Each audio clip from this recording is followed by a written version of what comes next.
Hello and welcome to Mickaboo's June Virtual Adoption Fair and happy Pride Month. My name is Megan, and yes, you did just see me in the intro with my foster parrot, Paco. And speaking of, if you do hear some background noise today, I have another foster Amazon in the room with me. I am a Mickaboo volunteer, just like all of the other humans putting on today's event. And while I introduce you to Mickaboo, to those of you who might be unfamiliar with us, we'll be putting up a poll on Zoom so that we can learn more about you, our audience today. Mickaboo is a 501c3 nonprofit located in Northern California. We are dedicated to the education, care, rescue, and adoption for companion birds. We're an all-volunteer organization with no paid staff and no physical location, caring for over 450 foster birds spread out through about 100 different foster homes. We rely on donations to be able to serve the birds, and due to the poor state that many birds arrive in, our veterinary bills average $50,000 a month. And yes, you did hear that correctly, $50,000. You'll get to meet some of these birds via pre-recorded video today. In order, we'll be meeting Ruby, the green-winged macaw, Dandelion and the Budgie, Cinnamon and Spice, a pair of cockatiels, Yeshe and Chester, a pair of blue-crowned conures, and finally Masha and Johnny, two more budgies. Before you can adopt or foster for Mickaboo, you'll need to go through our approvals process to ensure that you're fully prepared to bring a bird home. The process is the same whether you're adopting or fostering. Oh, and here we have that slideshow showing our birds. So to jump back, I apologize, but here are the birds we're going to be seeing today. So we have Ruby the macaw, Dandelion the Budgie, Cinnamon and Spice, a pair of cockatiels, Yeshe and Chester, a pair of blue-crowned conures, and finally, Masha and Johnny, two more budgies. And before you can adopt or foster for Mickaboo, you'll need to go through our approvals process to ensure that you're fully prepared to bring home a bird. The process is the same whether you're adopting or fostering with Mickaboo. Birds are complex creatures with needs that are completely different from a cat or a dog, as they're not mammals. They have their own body language, their own physical needs, and even their own avian vets. We cover all of this in our basic bird care class, which is free and held online every 2 weeks over Zoom. From there, you'll fill out an application and be matched with a phone screener. This conversation will take around an hour and will help us better understand what you're looking for in a bird and your knowledge of birds and bird care. It's also a great chance for you to ask any questions that you might have of the volunteer who's helping you. Once the phone screen is complete, the next step is a home visit. Most of the time, this is an in-person visit where a Mickaboo volunteer will come to your home, but sometimes we are doing it over Zoom or another software if virtual works best. Regardless of how it's done, the purpose of the home visit is the same. It's a chance for us to identify any potential dangers in your home, help you find a good place for a cage, and get to know anyone who would be caring for the bird. We'll want to see any current birds or pets that you have, any cages you might have, and see the parts of the house where the bird would be. This isn't a white glove test, and we don't mind a bit of mess. We don't need to see bedrooms or other places where the bird won't be. Once that home visit is over, the entire package is sent off to the approvals board for review. Once you're approved, which is a one-time process for both fostering and adopting, the coordinator for your first choice of species will reach out to you and let you know that you're approved and work with you to find a good match for you. Then you get to experience the fun part, meeting the birds and finding the one that's a perfect match for you. In fact, we're hoping that one of the birds we'll be showing today is the perfect fit for you and your home. I'll be introducing you to the birds one at a time, but as we go along, please don't hesitate to ask any questions you might have, either through the Q&A tab in Zoom or by commenting on the Facebook live stream. And let's go ahead and meet our first bird. So we're going to go ahead and meet Ruby, the green-winged macaw, and Ruby's foster, Sarah. Welcome, Sarah, and welcome, Ruby. Hi, hey Megan, how are you? I'm good. I'm looking forward to seeing Ruby. I know she's a beautiful green-winged macaw. Yes, she is. She is absolutely adorable. She's going to be showing up on your screen any second now. Ah, there she is. And can you tell us a little more about Ruby? How did she come to Mickaboo? Ruby came to Mickaboo in 2019. She had been living with her owner for most of her whole life. She was originally purchased by a gentleman in Texas back in 1998. And then she lived with that owner for over 20 years and was very well cared for as far as we can tell. And then unfortunately he couldn't keep her anymore, so he contacted Mickaboo. By this point he was living in California, and so we took Ruby in, and Ruby immediately got adopted by somebody. Unfortunately the new adopter passed away just within a year and a half during COVID-19. So at that point we had to take Ruby back. Mickaboo makes a big commitment to any bird that we take in that we will always take them back if the adopter cannot keep them at any point in the future, no matter whether it's 6 months down the line or 6 years down the line or even 16 plus years down the line. We will always take them back.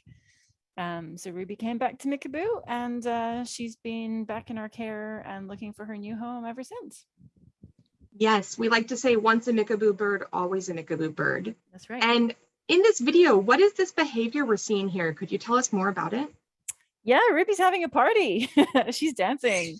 She's a big dancer, like a lot of green wings. This sort of side to side dance move that you're seeing, that's her signature move that a lot of green wings will do. You don't hear the audio from this video because we've muted that in order to be able to do the interview for the adoption fair, but there's some music playing and she's having a good time just dancing and being a very happy macaw. She's really into dancing with people, so you can kind of let her do her own happy dancing thing, or you can level it up a notch and dance with her, and then she'll get a bit more high energy, and you can kind of you can play with her at the dancing game. I think she could out dance anybody, but yeah, she'll key off of your energy as well. So if you get really animated, she'll get even more excited, and vice versa. If you like to party, Ruby might be that dancing bird for you then. Yeah, I would call her a higher energy macaw. She is quite mischievous. She won't just sit on top of her cage if you let her out. She will go on adventures, especially if you leave the room. She will climb down and come along trying to find you. And she is also flighted. She can fly, so she will take a little flap if she thinks that will help her find you as well. So you have to monitor this one. I wouldn't leave any macaw unattended, honestly, but Ruby definitely not. She's trouble. That must be impressive to see her fly. And yeah, she likes to flap too. Sometimes she'll just stand on top of her cage and just put her wings out and have a little flapping session. And when she's out, will she step up for folks? Is she hand tame? She is. I would be careful at first until she gets to know you. Like any macaw, you really need to introduce yourself and take your time. It's not as though you bring them home and immediately they're your best buddy. All parrots are prey animals, and unfortunately humans look a lot like predators to them. So I would take it slow and get to know her. She has bitten people when she's been hormonal and when she's been handled by someone she doesn't know. So build that relationship with her, and then she will readily step up for you. She's quite friendly with several people that she knows now. That's good to hear. And you mentioned her being hormonal. Could you talk a little bit more about that? Yeah, it's really important to understand managing hormones with Ruby. All parrots are affected by this to some extent, but some more than others. And unfortunately, just as we were taking Ruby back in after her last adopter passed away, the home, they were trying their best to care for her after the owner had passed away, but the family didn't have the information about hormones, signs of hormonal behavior, and how to manage it. There are lots of things you can do to manage hormones between diet and sleep and lighting and environment and handling and bathing. There are lots of things you can do to try and keep the hormones fairly leveled out. But once a parrot gets hormonal, if you don't get in front of those behaviors that they start doing, then they will get really frustrated and much harder to handle. And Ruby actually ended up laying eggs, so we had to get her to the vet, and they used medical option with Lupron injections to get her back down to normal hormone levels. And so she's fine now, and she's her environment is being managed appropriately. And it would be really important that anyone who adopted her understood to stay on top of her hormone levels and make sure that that doesn't happen again. And if you're watching this and thinking of bringing Ruby home, I want you to know we have a great network of volunteers here. So don't let her hormone issues scare you. We have folks that can support anyone adopting or fostering one of Mickaboo's birds. Absolutely. And it's an important thing to understand if you're adopting any parrot, honestly. Even budgies can become chronic egg layers if you don't set up their environment correctly. So it from small to large, all birds get affected by hormones to some extent. And it's something that we talk about amongst our community fairly frequently because of that. So you mentioned that diet can impact hormones. What does Ruby's diet look like? Ruby's diet is a work in progress. Unfortunately, she was not on the best diet for the first 20 years of her life. She was mainly eating a seed mix. So she's a little bit of a seed junkie. And we've been working on her. We have had some success. She will accept the Kitech oven baked bite pellets. So she eats some of those. We're trying to get her to eat Harrison's, but that's a work in progress. So there's still a reasonable amount of seed mix in her diet right now. She will eat some fresh food. She loves fruit like most macaws, so that part's easy, but I think there's still a ways to go. Obviously, we're taking it slowly. You can't change a bird's diet overnight. You don't want them to starve or have a sudden drop in weight. So it's a work in progress with her, and it's better than it was, but I think we still have a ways to go. And for those who are unfamiliar, Harrison's are a type of pellets that are generally recommended by our vets for being high quality. Yeah, so right. That's good that she's working on getting to a better diet. What are some of her favorite toys? We see some fun toys in her cage here. Yeah, she's got a bit of a mix of everything. She does like wood, so she will chew on wooden toys. We brought in a variety of toys recently, and she's one of the ones that has been going through the wood toys. But you can see there's a coconut toy that's got some shreddy stuff hanging off of it. She's got some newspaper to shred as well. I would caveat that we would remove that if she looked remotely hormonal, because shredding paper can feel like making nesting material. So that's a seasonal toy. We wouldn't necessarily leave in there if we saw any hormonal activity from her.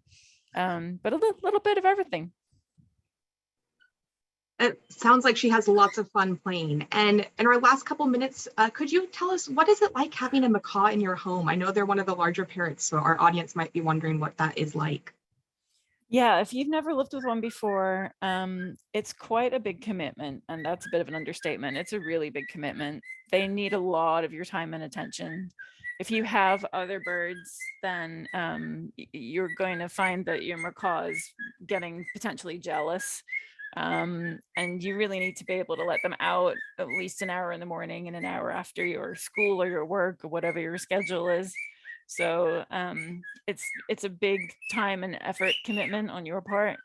And they have a very long lifespan. You know, Ruby's only in her early 20s, so you're looking at another 40 or 50 years. So she might well outlive you if you're already an adult. And that means that you have to think about planning ahead, and anytime that you want to make a trip or travel anywhere, have some provisions to make sure she's well cared for in your absence. They are a very big attention commitment, and if you haven't had a macaw before, I'd recommend fostering with us to see if it works for you.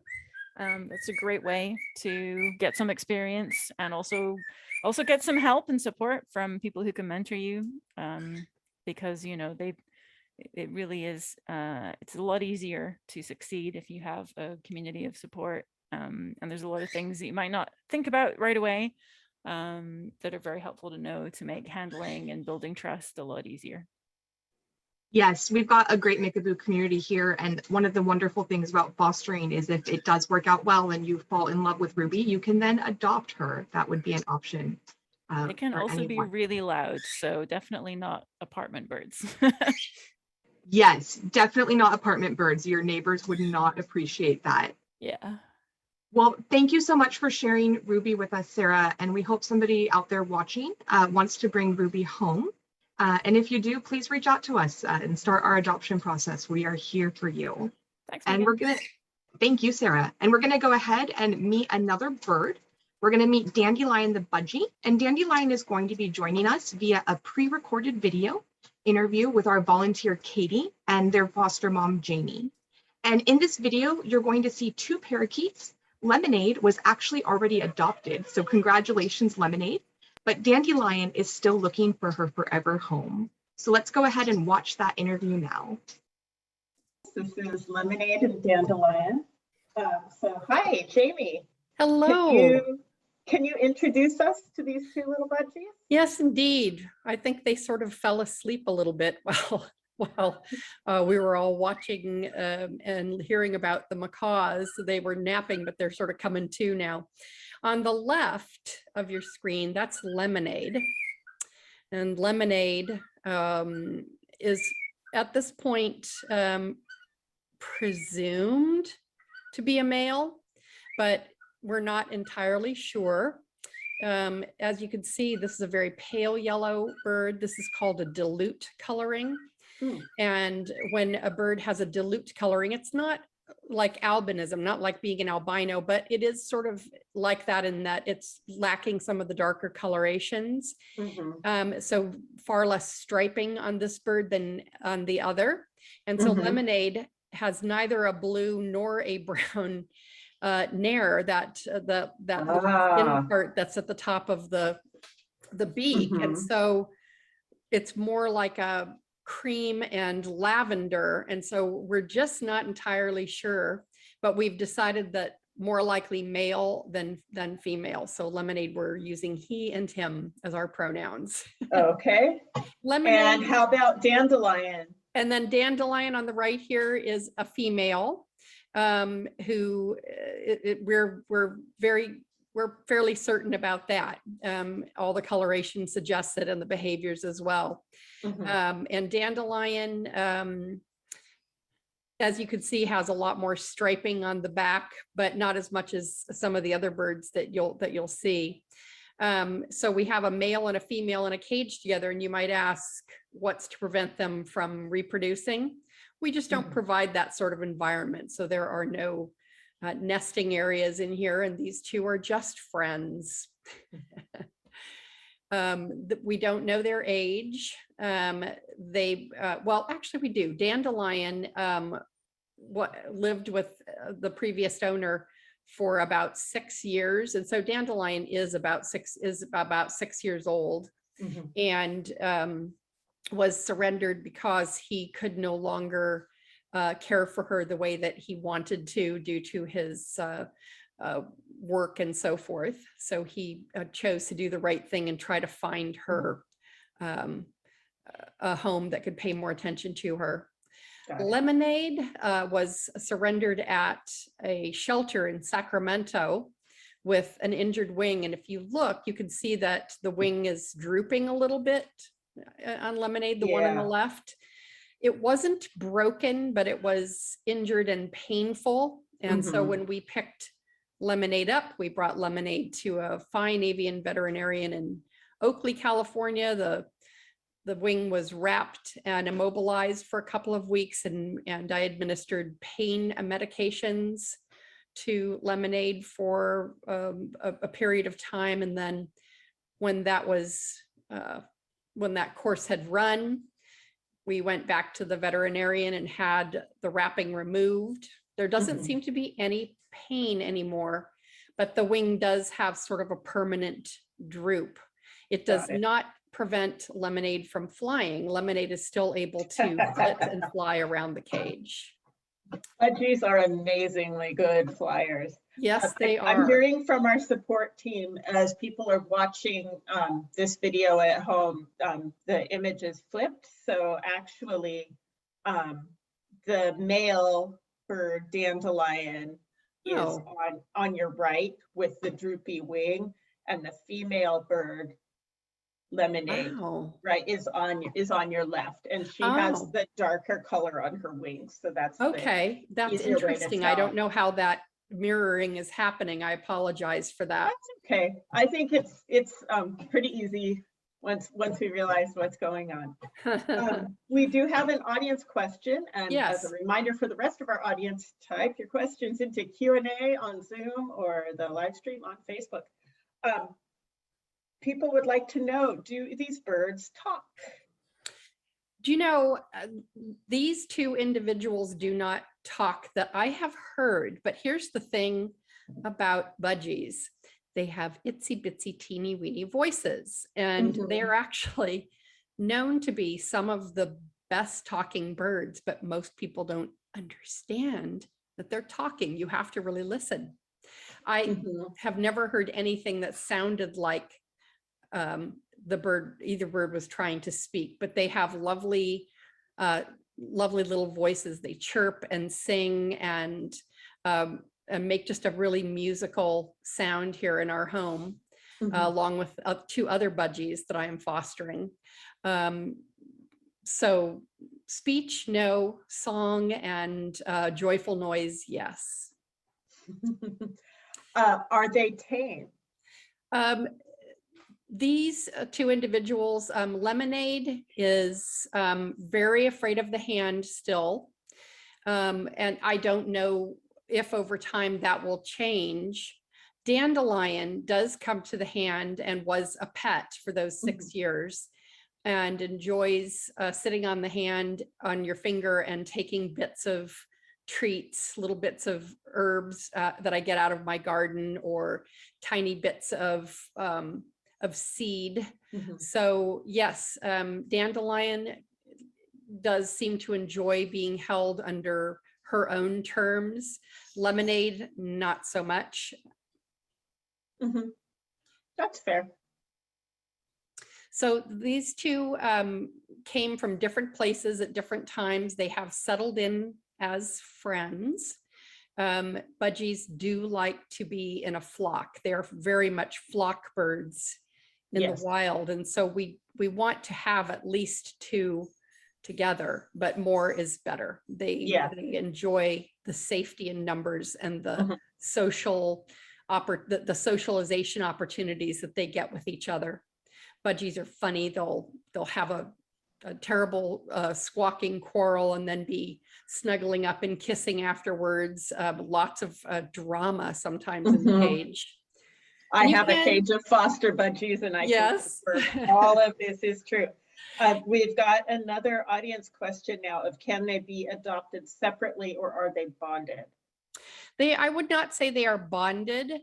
And so I would qualify that by saying, yes, they could be adopted separately, but we would want a single budgie to be adopted into a home where there would be the company of another. We do not like to place these flock birds alone, to Yeah. live Absolutely. alone in a cage. That's not a good situation for them mentally. Yeah, if any of our viewers wonder about that, I would just encourage you to look at some video of wild budgies. Just go on YouTube and search and take a look, and you'll see the large groups that they live in and how incredibly interactive they are with each other. They belong in groups, and we do ensure that for their own satisfaction and quality of life. What kinds of activities or toys do Lemonade and Dandelion enjoy? You can see one of the ones they enjoy right here. I buy those sponges, the loofah sponges, whole, and then I use my bread knife and cut them into strips like this. It's an inexpensive, fun toy that's very shreddable and safe. All of my budgies enjoy picking at those and just tearing them into pieces over the course of weeks rather than, minutes, as you would find with a larger beaked bird. But they'll work it and work it and work it until it's in a big pile on the floor of the cage. You can see a little bell there. I can't turn the camera without the camera accidentally turning off. It's inside their cage right now, but they also like the kind of raffia ties that you would put on packages. I tie those in knots and bows and place them around the cage. They like to floss those with their beak or tear them apart.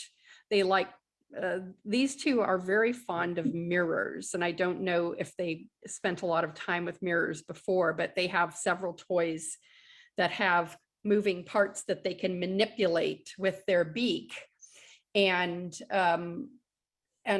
see themselves at the same time. So little things they can flip and turn and so forth. And they have a little bathtub shaped toy in the bottom with a mirror in the bottom of it. And I fill it with a bit of water and they go down there for their baths. Got it. They like to ring bells. And they mostly like to play with each other. Yeah. Yeah. Lots of Again, interaction. to adopting to have an end result of at least 2 budgies in your home. Yeah. We do have an audience question about how long budgies live. And I know it's a pretty wide range. It is. It can be anywhere from 7 years up to 20.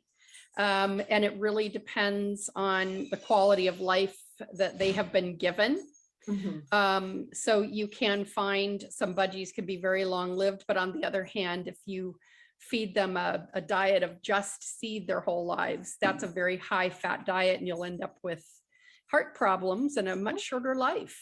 In the wild, they're constantly on the move and flying distances and expending that energy.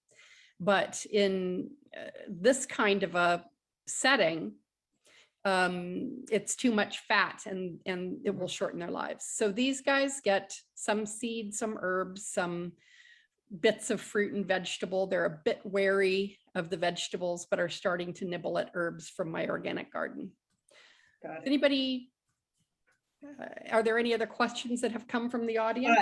There is one more, and then pretty shortly we're going to move on and meet a couple of cockatiels. You bet. But how old is Dandelion? I know that you gave us an estimate, but I cannot recall. 6 years. This Dandelion lived with her owner for 6 years, and so she would still be just a smidge over that. Not 7 yet, I don't think.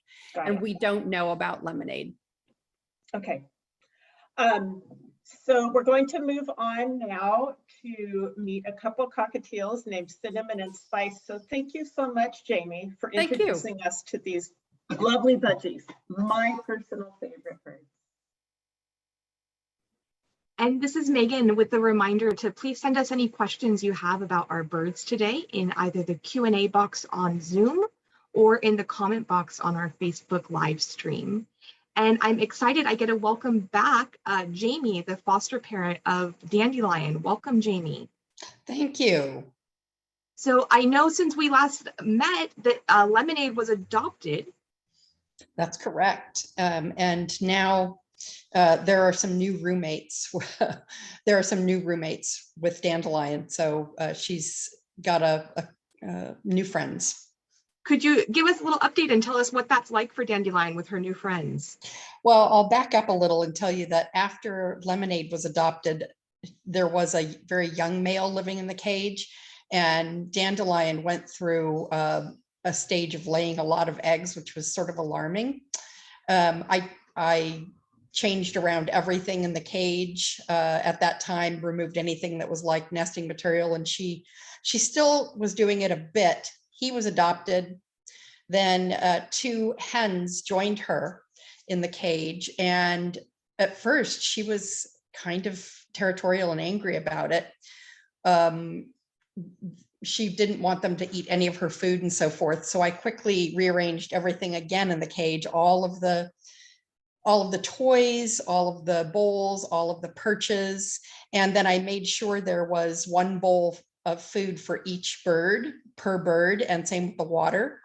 And then there was no more squabbling over that, and they are all now friends. No more egg laying.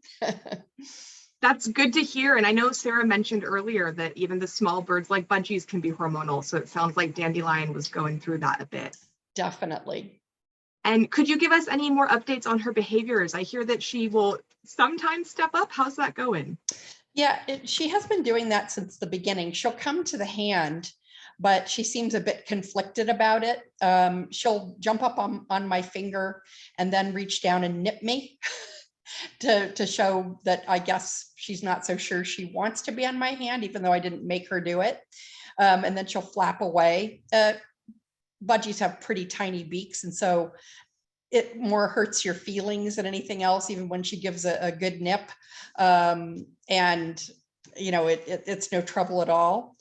I don't know if she might become more handleable. I am not able to let the budgies out very much in my home because I have other larger birds and I don't want any foot damage from landing on a larger bird's cage. And I also have a three-legged cat that, despite her disability, is a mighty little huntress. So the budgies are mostly in cage. And I think once adopted, if Dandelion had more free flight and could choose to come to the hand, it would be a happier situation for her. Thanks for sharing what that ideal home might look like. And though they might have small beaks, budgies have big personalities, and Oh, yes. Dandelion has certainly showed hers. Yep, that's for sure. Well, thank you so much for fostering Dandelion and for coming back today, Jamie. And we're going to go ahead and meet a pair of cockatiels, Cinnamon and Spice, and their foster parent, Pam. Welcome, Pam. Hi there. So in this video, can you tell us which one's Cinnamon and which one is Spice? Yeah, happy to. So Cinnamon is the girl on your right. Spice is the one with the outstretched wings on your left. Got it. He's getting close to the camera. And it sounds like you know the genders of them. How can we tell the genders of cockatiels? Cockatiels have a couple of clues. Females tend to have lighter cheek spots. Here they're pretty close in coloration to my eyes, but generally the males will have a darker orange cheek spot. Also, girls, if you look at their tails, will tend to have striping, or sometimes it's called barring, on their tail feathers.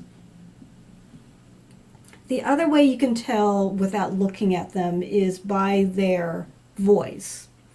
So males in the wild use their voice to attract females and to fend off intruders like other males.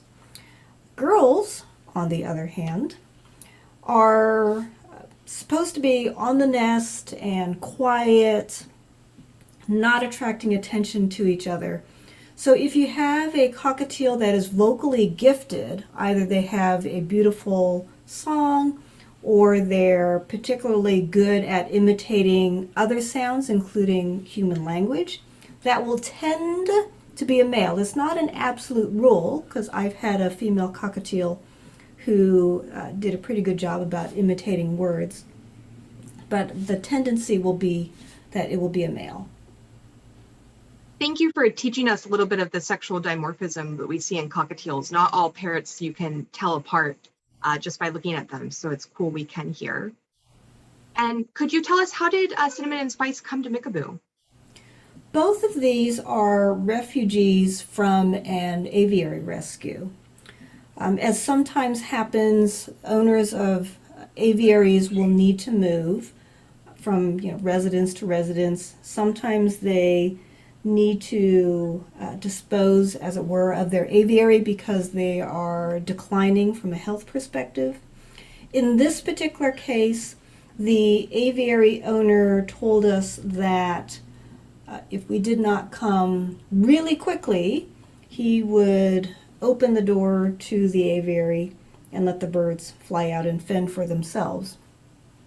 We have a saying at Mickaboo that when you set your bird free, you're making them food, not free. These birds have grown up in a domesticated environment. Their food has been provided to them. They do not know how to find food of their own in the wild, nor do they have the survival skills that they would have learned from their flock if they were truly wild. So in these birds' case, as well as with their other birds, friends, we were able to go and rescue them from that aviary And now you see that, you know, 2 of them are here in foster care. I believe the others have already found homes. I'm really glad we were able to rescue them here at Mickaboo. And you mentioned that they are unable to find food for themselves in the wild, but what kind of food do they enjoy in their magic food bowl? What do you feed them, Pam? Their magic food bowl has Nutrien cakes. These are a type of food that you get through your avian vet. It's a combination of pellets and seed. They also get an offering of greens, broccoli, spinach, kale, although so far they tend to turn up their beaks at the green stuff. Got it. They're a little bit of picky eaters, it sounds like. Yes. And how old are Cinnamon and Spice? They are in their early teens. So about, 12, 15, that idea. The next question is generally how long do these birds live? Excuse me. And pets, like people, have a lifespan that is determined based on their genetics, their diet, and their exercise levels. So we at Mickaboo have had cockatiels come to us when they've been 30 years old. That's a little bit like a person being 100 years old. I mean, it's heard of, but it's rare. So these folks, Cinnamon and Spice, I would expect them to live, at least another 5-10 years just based on averages. Got it. So they've got a long time ahead still with a potential adopted home. Yes. And could you tell us a little more about their behaviors? Are they hand tame? When will they step up for you? These are used to being aviary birds, so they're not used to interacting terribly strongly with a human.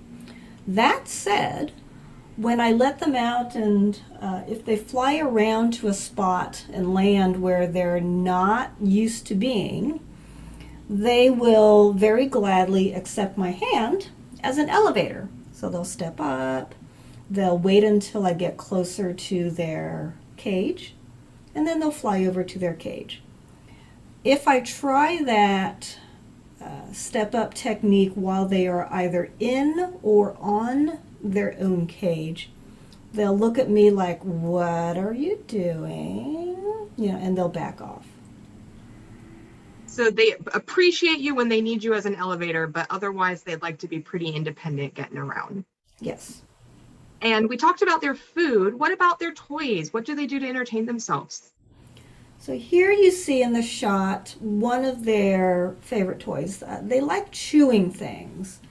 So there's it's not exactly raffia, but there's a string-like-ish material that is poked through holes in the leather strip that you see in the video. And they've pulled a couple of them out entirely, leaving the holes being visible. The other thing that they actually like, and it's super cheap, is a folded up envelope. So I get my mail, I fold up the envelope, stick it through a couple of their cage bars, and they will have a good old time just chewing on the envelope. So perhaps if you work from home and you're in need of a good paper shredder, these might be your perfect office mates. Yes, they can earn their seed that way, yes. I love it. Earn their seed that way. And is millet a treat for them? We see some millet hanging in their cage there. Yes, millet is all seed, and so seed to a bird is a little bit like chocolate for somebody. It tastes really good. It gives you a lot of sugar, as it were, at the same time. And if you were to eat chocolate as a human, every day for the rest of your life, you can imagine that you might end up with some health issues. So similarly with a bird, you don't want seed to be their exclusive diet because they too will end up with health issues. But, now and again, it's an okay thing. That makes sense. And in our last bit of time here, Pam, is there anything else you'd like to share with us about these guys? Any fun stories? These are good flyers in the sense that when they take off, they're going at some amount of speed. Cinnamon, though, hasn't quite figured out tight turns. So she'll go, and then there will be a window or a mirror in her path, and she's not quite figured out how to turn fast enough. So if she lands in a new home, and we of course hope she will, she is one of those birds where you're going to want to put curtains in front of your windows or screen doors until she can figure out that there's a hard surface in front of her, and she needs to figure out her turns. There's been a couple times when she has banged into one of my windows. I mean, not hard enough to obviously injure herself, but enough to stun her and make me very worried about whether the vet offices are open or not. Oh no, that sounds scary for both of you. And it's not uncommon for parrots to have a difficult time navigating homes with mirrors and windows. So we often suggest putting a curtain or maybe a sticky note or something on that so that they know that there's a physical barrier there. Yeah. And thank you so much for fostering Cinnamon and Spice and for sharing them with us, Pam. And now we're going to go ahead and move on to see a pair of blue crown conures. We have Yeshe and Chester, and we're going to welcome back Sarah, who is also their foster parent. So welcome back, Sarah. Hi, Megan. Hello. Hi. I'm back. I have returned. Wonderful. And I know we have Yeshe and Chester coming on screen right now. Perfect. There they are. And could you tell us which bird in this shot is Yeshe and which one is Chester? Yeah, looking at the video here, Chester is the bird on the right-hand side who, well, they both have their heads in a food bowl, so that's not a helpful way to distinguish them. He's the one on the right with a full set of feathers, and Yeshe is on the left, and you can see Yeshe's pink, bare, exposed shoulders and back. So yeah, they're both eating, but yeah, Yeshe is the one on the left who has a little bit of pink showing. Got it. And is he actively plucking it, or is that from a previous time? He's not actively plucking. That is residual from an incident all the way back in 2009. Yeshe had a funny kind of, the vet wasn't sure if it was stress or allergy related. It hasn't recurred. So we're not aware of any ongoing allergy problems that Yeshe has. He's actually doing great. So there's nothing specifically like active or related to that plucking incident. It went on for the best part of a year in 2009. It finally resolved. We think it was partially at least environmental. He might have been stressed by the environment. He was living with other birds, and the owner did make some changes. And unfortunately, he plucked for long enough that the follicles are permanently damaged. So that's why there's no regrowth, and he will always have bare shoulders and a bare back and a bare belly. His whole main body is plucked apart from his tail. So he does look pretty odd, but he's a happy guy. He doesn't really need any special accommodations. The only thing you have to remember is that if you towel him to give him a nail trim, which he does need from time to time, you have to use a really soft flannel because the skin on his wings and his shoulders is so thin and fragile that if you hold him in a regular towel, you can actually damage his skin enough because he struggles in the towel, and it actually can cause him to bleed a little bit on the top of his shoulders, or his elbows. So it's important to use a really soft flannel, and just bear that in mind whenever you have to handle him that way. Got it. So needs some gentle handling, but otherwise he should be just fine. And he looks super cute regardless of his plucking. Oh yeah, he's a very charming bird. So he doesn't mind a bit that he's missing a few feathers, and yeah, he's totally cool about it. And it sounds like we know his history going back for a while. How long have these guys been with Mickaboo? And could you tell us how they came to us? They came to Mickaboo. We had a volunteer who was a big fan of blue crown conures, and she obtained several blue crown conures. Yeshe and Chester were two of them. Yeshe was it was 2004 that Yeshe came into her possession. And then Chester came a lot later in 2015. And she loves blue crown conures and had several. Unfortunately, she needed to move, and she also had other animals as well. So it became a challenge to find new accommodation where so many animals could be accommodated. It is challenging, especially around the Bay Area, as I'm sure a lot of people know. And we get a lot of birds surrendered to us because of moves. Oftentimes people moving into apartments, or moving to a new place where there are constraints on what kind of pets you're allowed. That's often a factor in why we end up with birds. Sarah, it's a little difficult to hear you. If you could speak up a bit louder. Okay. So yeah, she had to move and couldn't keep all of her birds, and so Yeshe and Chester came back to Mickaboo. As we ask birds to do, and so they're looking for their forever home now. And could you tell us a little bit more about Yeshe and Chester? How old are they?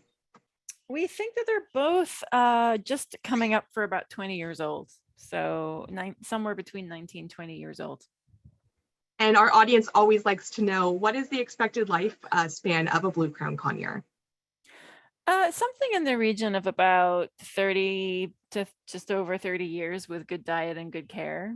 So they have plenty of time left, and they're good eaters and they're on a good diet. So even though Yeshe's missing a few feathers, it's not really, it's not a health issue that should affect his lifespan.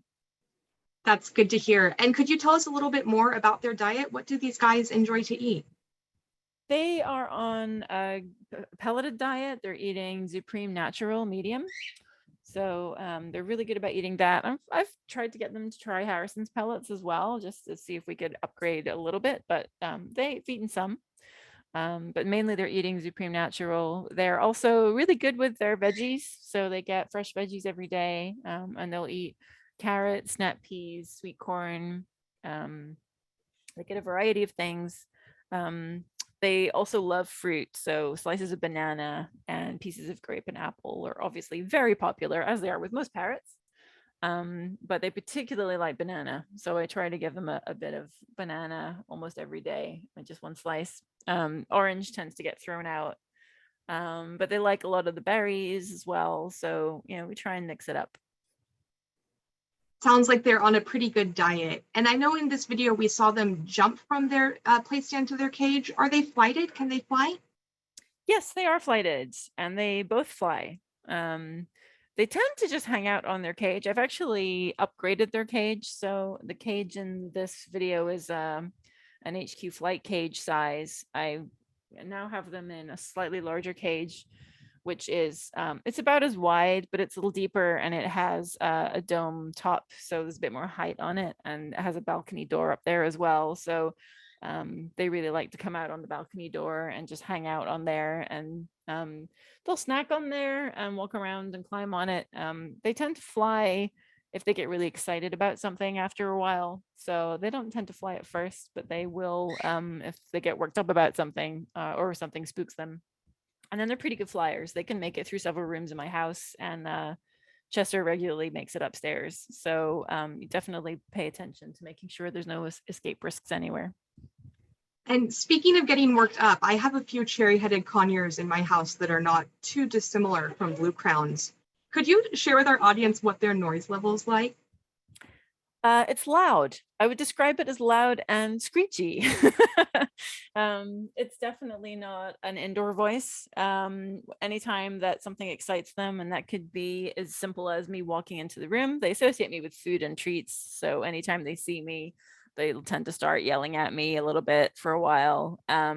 They'll also yell at each other.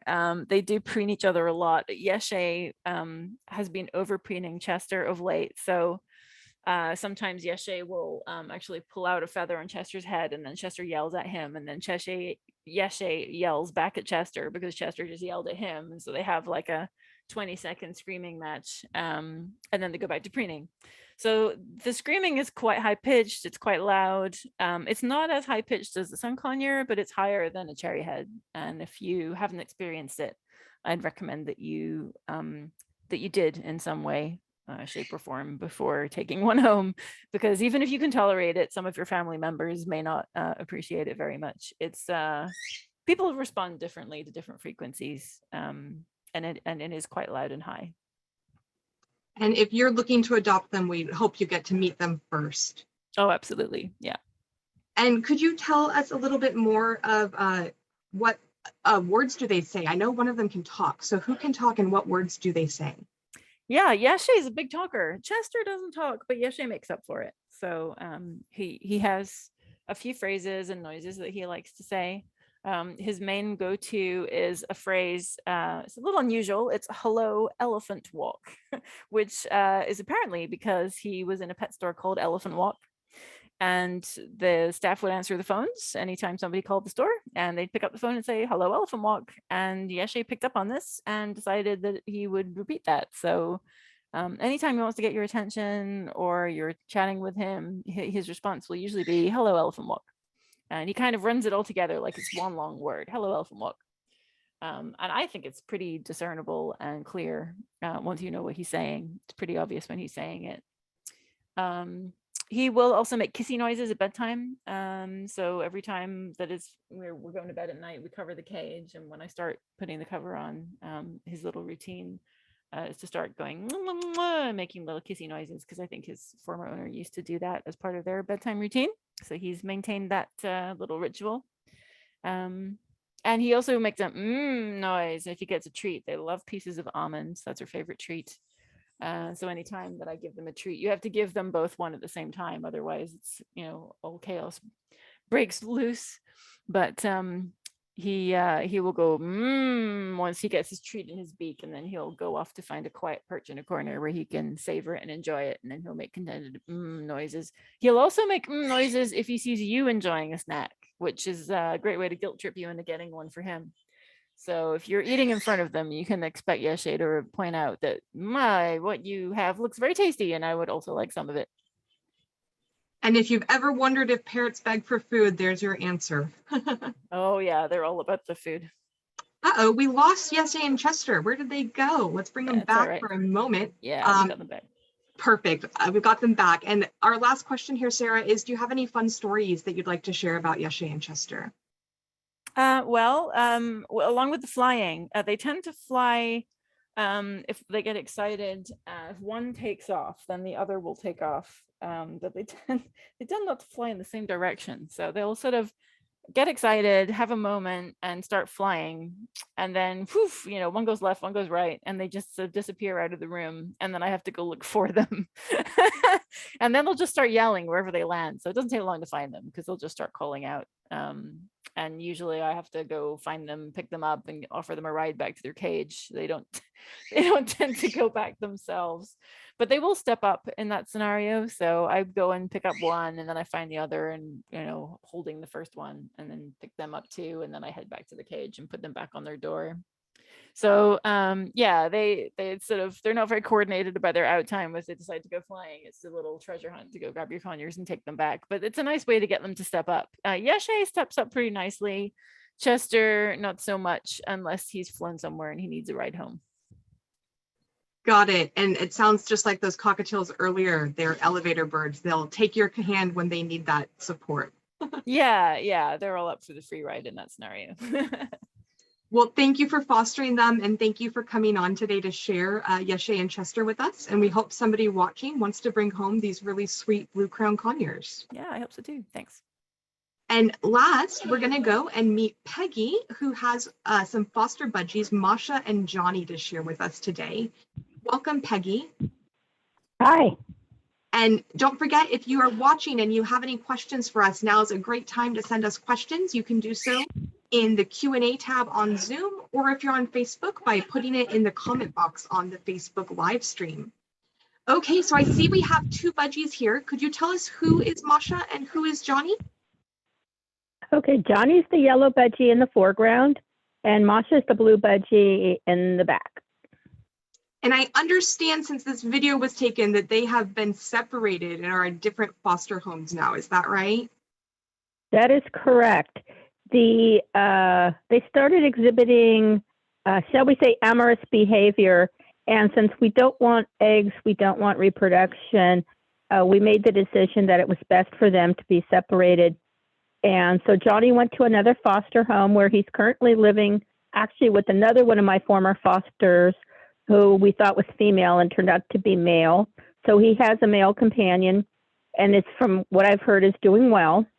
And Masha stayed with me and is doing quite well. Good. I'm glad to hear that they're doing well, separated from each other.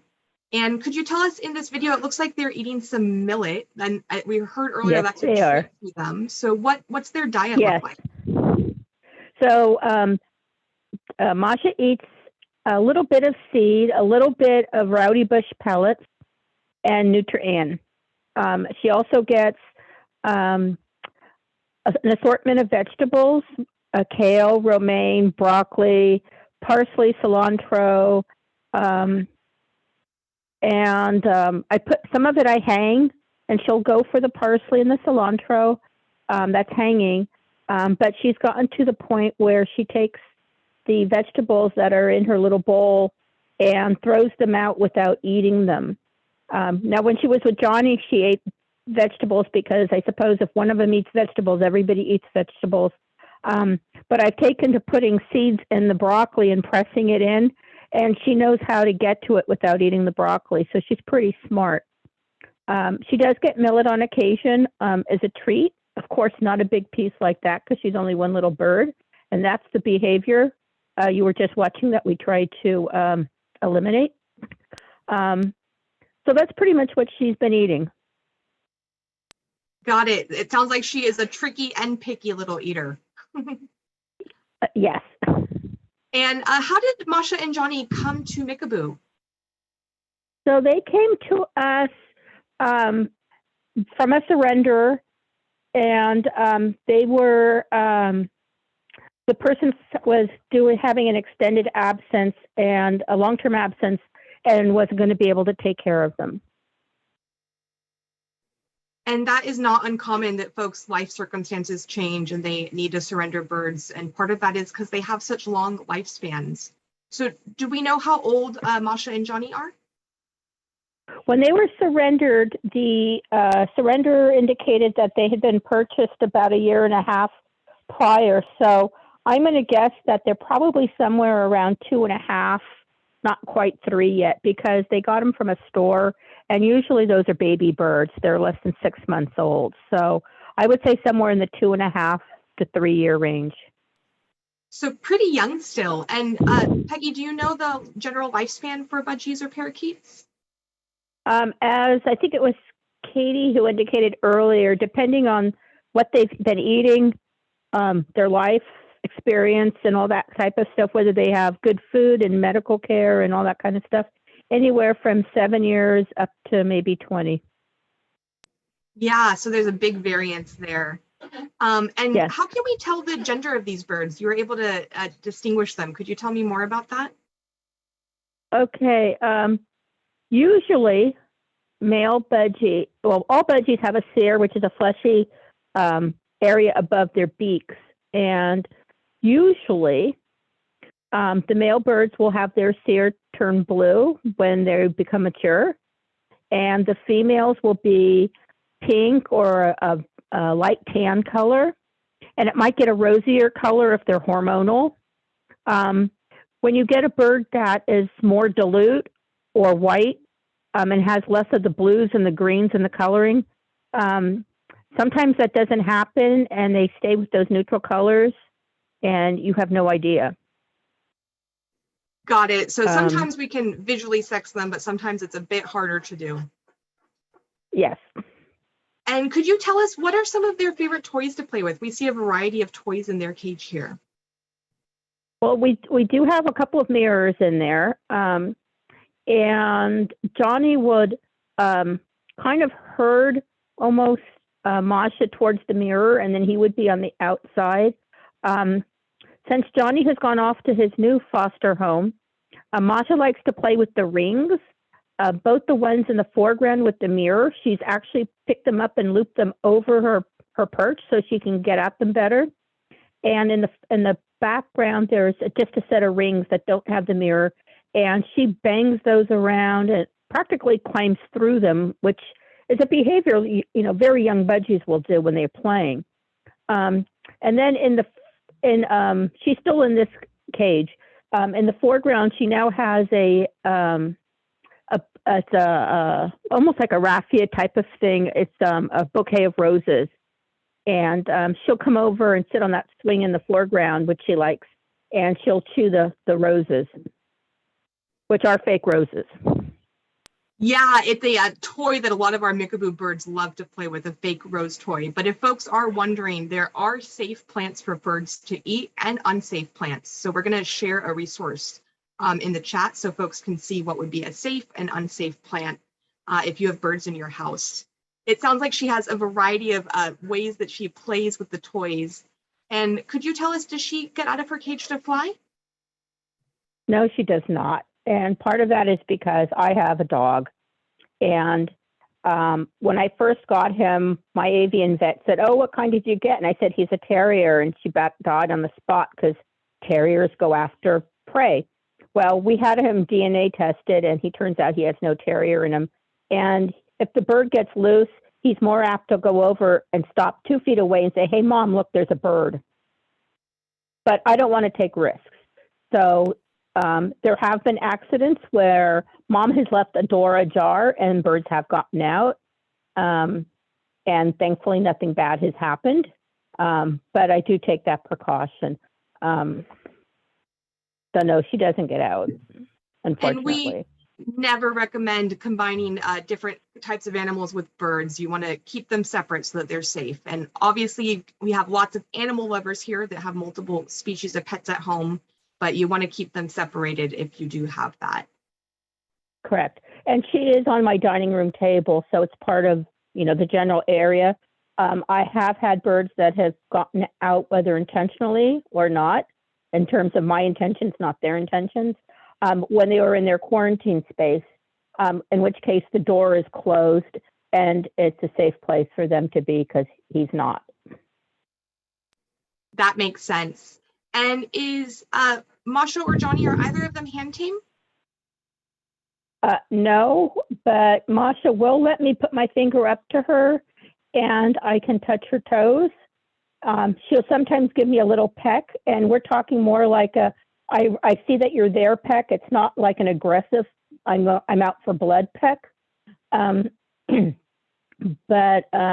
we work on it, and if I put millet out, she'll eat millet. If I hold it up to the bar, she'll come over and get it.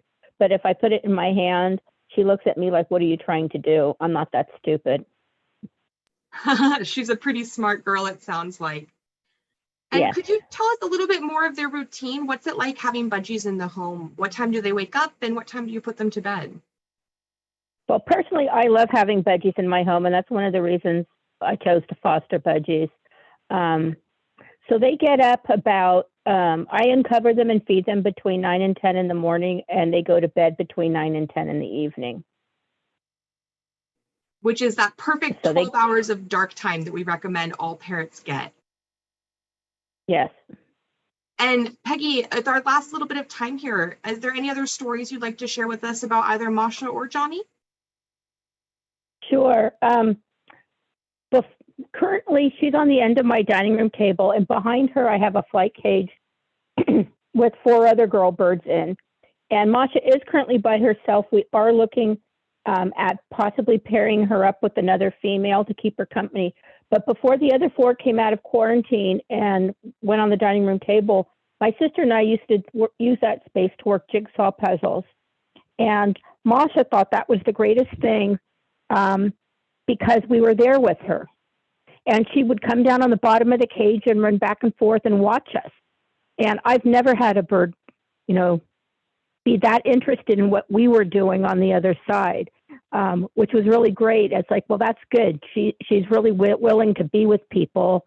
Granted, she feels safe in her house, but it was just really, really fun watching her do that.